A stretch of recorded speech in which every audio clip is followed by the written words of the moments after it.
kitty cats, it's me again, and we're back with Choices! Woo!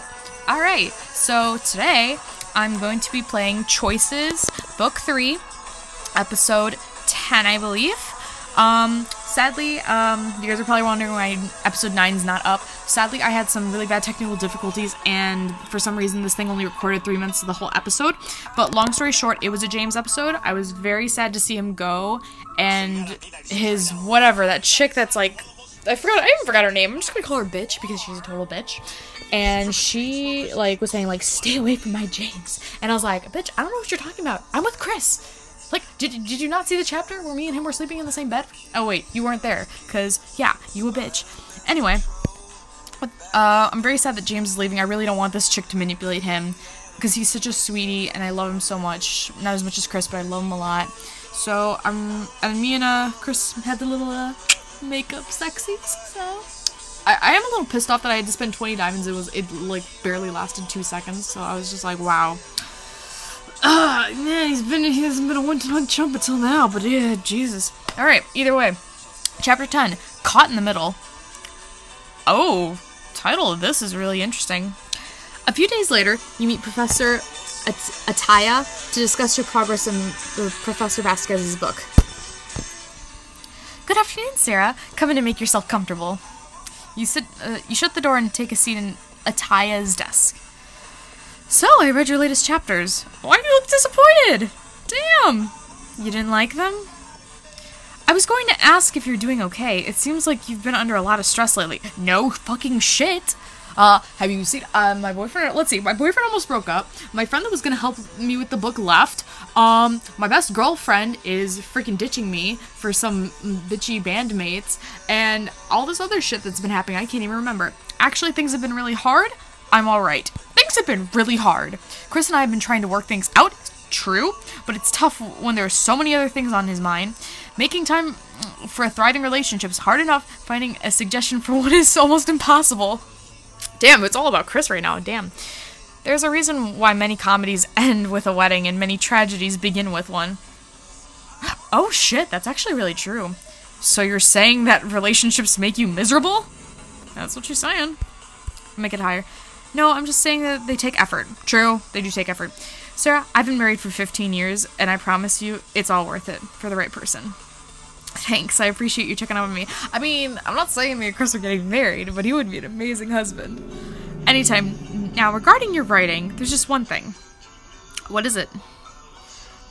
The writing in these last few chapters seemed cautious. There isn't much detail. I'm guessing it's because you're worried about James not being here to edit. Try to be brave. I promise you have your own talent.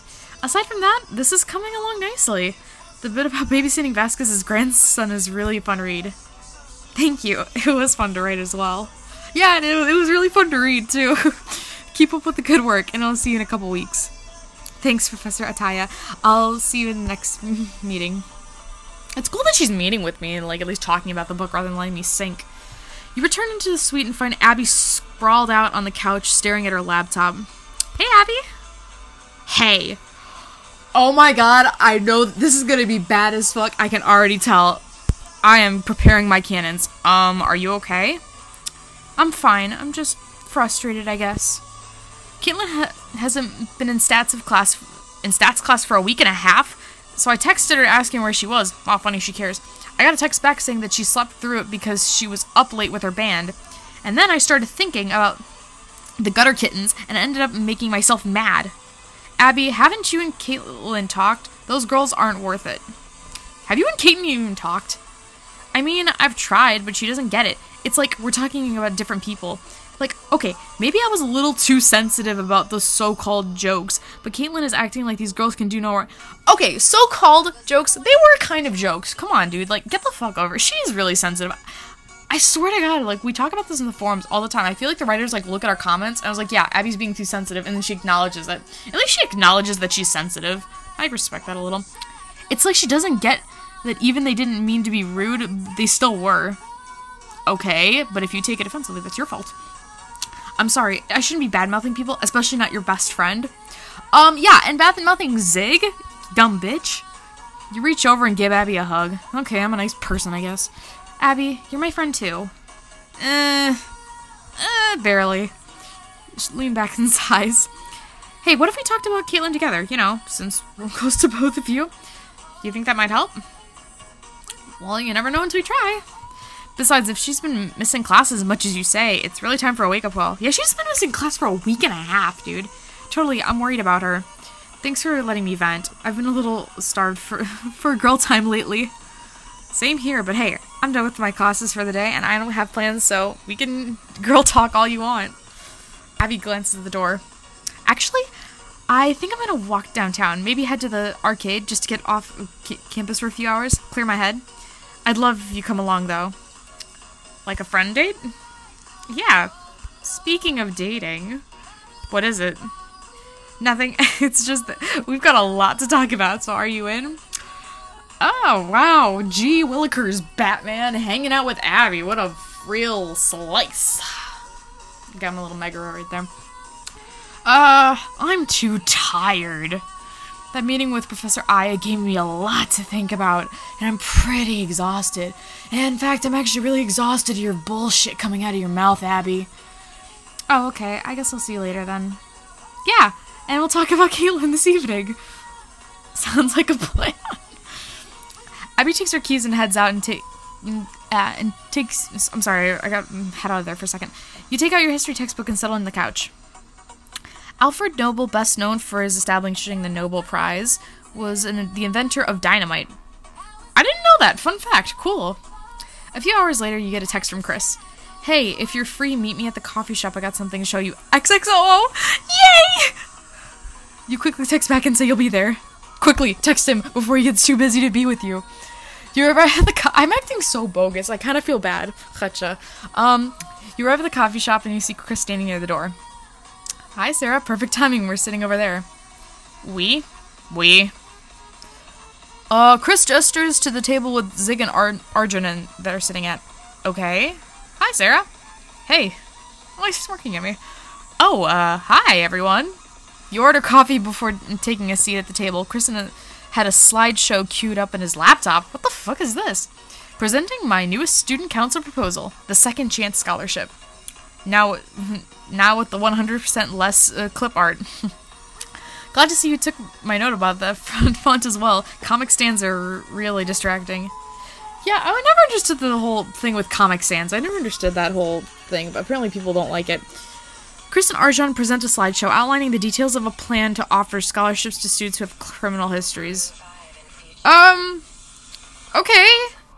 When I thought he had something to show me with the X's and the O's, I thought he meant, like something romantic, but okay.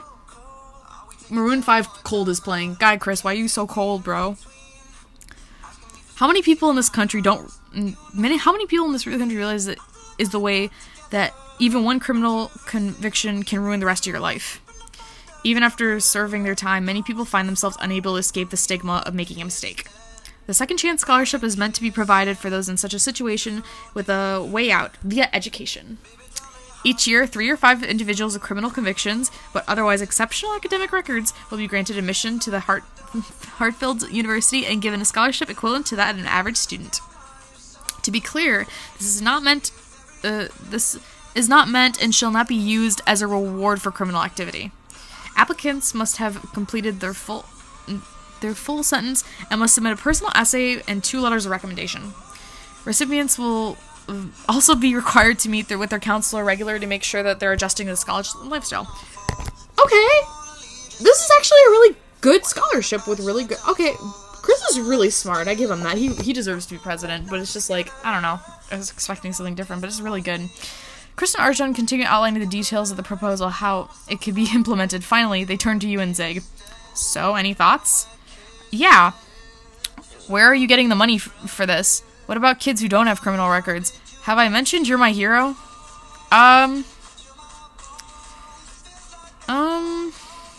What about kids who don't have criminal records? Have I mentioned you're my hero? He already knows I'm his hero. I'm curious where the money's coming for this. Well, part of it will probably have to come from the school's scholarship fund. But we've been looking into ways the school can earn grant money from this program. As for the donation portion, we will only use money from the donors who have given their express permission to use it for this. Okay, that's cool. If a donor does not consent, it will be sure that their funds will be used at other scholarship programs provided at Hartfeld. Any other questions? Music? Yeah. Are you out of your damn minds? Wait. No? What? Oh, what? Zig, I thought you of all people would appreciate our efforts. Chris told me that you were the one who inspired him for the first place. Look, boys, you're wasting your time. No one cares about this kind of thing, and even if they did, I don't need your pity. Our pity? Maybe you don't think I'm as successful as you, but I'm doing just fine without a college degree, and I certainly don't need you to make a program for me. For you, this program's for anyone with a criminal record to serve their time. Then why me? Oh, I get it. You want me to tell you you're such great people for doing this. Zig storms out without another word. You, Chris, and Arjun sit there looking at each other. Man! Wow, you ditched me at a party for this, Chris? Oh, wow. Well, that didn't go as expected. Look, Zig makes a good point and was out of line. I mean... He means well. Chris means well, but I can see where it's coming from. Where he's, like, being... Like, he's just, like... I don't know. I know people can be successful without their college degree. Like, I know that. But I don't know. I'm kind of stuck in between right now. I don't know which one. It is for anyone, but he kind of just looked at Zig and just be like, I got an idea. Let's do this for him. I don't know. This is hard. I don't know what to do. This is like the hardest part of the game right now, and I haven't even gone through half of it. He makes a good point. I feel like he does feel like you guys are pitying him. Remember the text book spending limit? Try not to. Realistically speaking, if that motion failed, then what are the chances that this one would succeed? We were going to ask Zig to help us present it, you know, sort of a familiar face to make it clear that it isn't just a Chris-specific thing. We hope that using a personal first-hand account would make people more sympathetic to the cause, show that it really could change lives. So this isn't about helping him, then? Of course not. I mean, it helps him, great, but it's not just about him. So you're gonna talk to him? I don't think so. Even if I could get him to listen, I doubt I could convince him to help me. Although maybe you could. Huh? Yeah, huh? I guess you could say he's got respect for me. Yeah, especially at the time we went to that, pool table. Oh, wait, Chris, you didn't know that because you were busy. Don't worry, I didn't do anything with him. I stayed completely faithful. I'm the best girlfriend ever. I've been getting to know him, and I know he's a little intense, but he seems to trust me. If anyone's going to be able to persuade Zig to help us, it's Sarah. Wow, you're really trusting, Chris. I actually really like that about you. I don't know about that, but I'll give it a try. Be back in a minute. Alright. You find Zig on the sidewalk outside of the coffee shop smoking a cigarette. You know, smoking kills, you know. He's smoking. Just saying, smoking is a huge deal breaker for me. So they sent you out here to talk to me? Of course they did. Zig, yelling at storming out was uncalled for. Please give Chris and Arjun another chance. I'm not gonna... whatever. Yeah, give him another chance. I'm sorry that they said Raju the wrong way, but Chris and Arjun really want to make it right. Waste of time, not interested. Takes another puff. You snatch the cigarette out of his hands. Hey! Zig, listen to me. Ooh, snap, girl. Fine, just give that back. I need a smoke.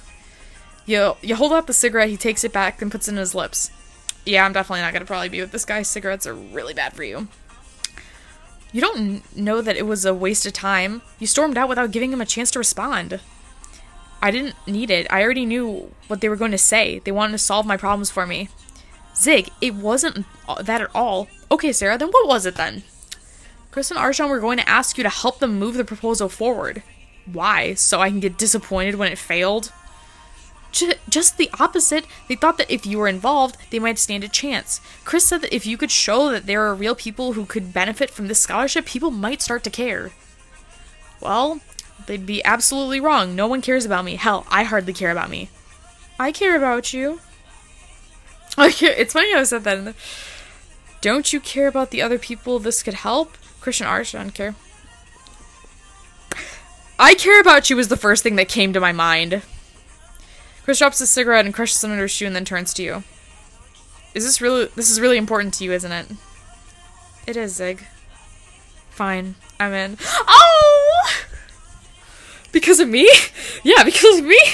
Look, I have every reason to think it's a fool errand, but if you believe it, so do I. Let's get back inside. Smoke breaks over. I'll get motion to save. Oh god, I feel like I did some bad shit right there. Can't believe it, you came back. Yeah, I'll help you out with the scholarship motion. I guess you know I can't say no to a pretty girl. Don't say that in front of my boyfriend. Look, I'm aboard. So, don't know how much Sarah told you about what we're planning, but we were thinking that you should come to the meeting with us today. Today? Do I have to, like, speaking or something? If you want to, you can also just observe if you want. Get a feel for what a student council is like. Cool. So, where do we go? Well, the meeting starts in half an hour, so I'm thinking we might as well go now. Go ahead. I'll be there in a minute. Arjun nods, and then he and Zig exit the coffee shop, leaving you alone with Chris. Sarah, thank you so much for talking to Zig. You really saved us there. Anytime, but do you really think he's going to be able to change everything? I do. I have to. I mean, we've got the slideshow and stuff, so it's not like he's our entire strategy, but I really think Zig could be a game changer. Plus, Sebastian's terrified of him. That's really true, he is terrified of him, as he should be. I know it's a gamble, but I'm running out of other options. I'm proud of you, Chris. I am proud of him. Lejade, it's really nice. I'm proud of you. You're showing the world that you won't give up without a fight. I just want to make sure my presidency means something, but thanks. The two of you stand and start to pack your things. So, got any plans for tomorrow? The Gutter Kittens are having another concert, remember? I meant before that. Are you asking me out? I was thinking mini golf and ice cream. Oh, I love mini golf and ice cream, as long as it's chocolate with sprinkles. You wrap your arm around Chris's waist, stretching up to Tiffany's to press and kiss him gently. Sounds perfect. It does sound perfect. I thought you might say that. I better get to my meeting. I'll talk to you later. Chris gives you a hug and leaves you. You start packing when Caitlin comes in with Rachel. Oh. Hey, Caitlin. Hi, Sarah. Sounding surprised. Caitlin glances over nervously at Rachel for a moment, but then hurries to you and greets you with a hug. What do? Hug back. How's your day been? Not bad. What have you been up to? Getting ready for my gig tomorrow, making decisions about the set list, sort of thing. Yeah, I guess the preparation has been taking a lot of your time. And I mean a lot, like missing class. But it's gonna be so worth it. I can't wait for you to hear the new song we've been working on. Me neither. Hey, are you going back to the suite tonight? I mean, I have to get dress rehearsal, but I'll be there at some point. Awesome! We've been missing you. Rachel glances over her shoulder and sees Rachel standing in the front and tapping her foot. Yeah, I know. Kate, come on. I should go. I'll see you tonight, though. You watch Caitlin walk over to Rachel before you head out the door. That's kind of weird. Okay. That was really fucking weird. That night, you and Abby wait in the living room for Caitlin to come home. She paces back and forth. Do you think she's even going to show up tonight? She said she would. Well, it's 10 p.m. 10 p.m.'s not that bad. Yeah, but you need to calm down, but that's one of the things we're here to talk about. You need to calm the fuck down. I'm trying, but our talk earlier helped a lot, but I can't wait for this confrontation to be over. You glance out the window. Well, lucky for you, it looks like she's on her way up. It'll be fine, Abby. Caitlin's your friend. Right. I feel like you're gonna make me get... Oh, God, the titles get in the middle of it. Ooh, dude. Door swings open, Caitlin enters. Hey! Caitlin, we need to talk. Look, I really don't have time for this. I'm here just to take a shower and then I need to go, so can this wait? No, it really can't. Oh, no. Please, Caitlin, we're worried about you. Abby says you haven't been to statistics in over a week. Yeah, it's a 9 a.m. class. The professor doesn't take attendance. Half the class usually skips. Really? But you didn't used to be one of them. I've been tired. You wouldn't be if you weren't all night with your band. Who do you think you are? My mother? Don't tell me what to do. Well, excuse me. I didn't realize that you're being concerned with someone I thought was my friend was a bad thing. Ah, snap. I never. Okay, Caitlin, you aren't listening to Abby. Abby, you're being unreasonable. You both need to calm the fuck down. This is supposed to be a talk, not a fight. Both of you need to cool it. Especially you, Abby. Calm the fuck down. And you, Caitlin. I don't know. I just don't like Abby, so I'm being biased. Both of them take a few deep breaths. You know what? I can't do this now. I'm too mad. Okay, fine. Can I take a shower now? Sure, whatever. Just go. Abby, you wanted to have this talk. Stop being so fucking sensitive. Thanks. She pushes past Abby and makes her way to the bathroom in a huff, slamming the door behind her. You turn to Abby, but she's already headed to her room. Thanks for trying, but I think I need to sleep on this. I don't think I'm going to Caitlin's concert tomorrow. But Abby shuts the door in her room, leaving you alone. Will Caitlin and Abby be able to reconcile, or will the suite be torn apart? And will the second chance scholarship succeed? Keep playing to find out. Okay. Alright, I like this chapter. Yeah, okay, I know. So, yeah. The thing is, I really just don't like Abby in general. Like, I thought they were actually going to make me choose between them. But I like that they gave me the choice to just say both of you need to calm down. At this point, I get where Abby's coming from. It's just that I don't know. Me and Abby just never really had anything in common, and it's just like, I just don't like that she gets oversensitive and she just judges people too fast. I will acknowledge that the band Caitlin is with is a bad influence and shit, but it's like, at the end of the day, she's her own person. I'm not her, like she said, I'm not her mother, so I can't tell her what to do. So yeah, right now I am actually a little torn, but yeah, I'm gonna get them back together, and plus at the end of the day, they're shit between each other is none of my business, so it's like, whatever, but I can't stay out of it because I'm the MC. But anyway, till next time, salute y'all, and bye-bye.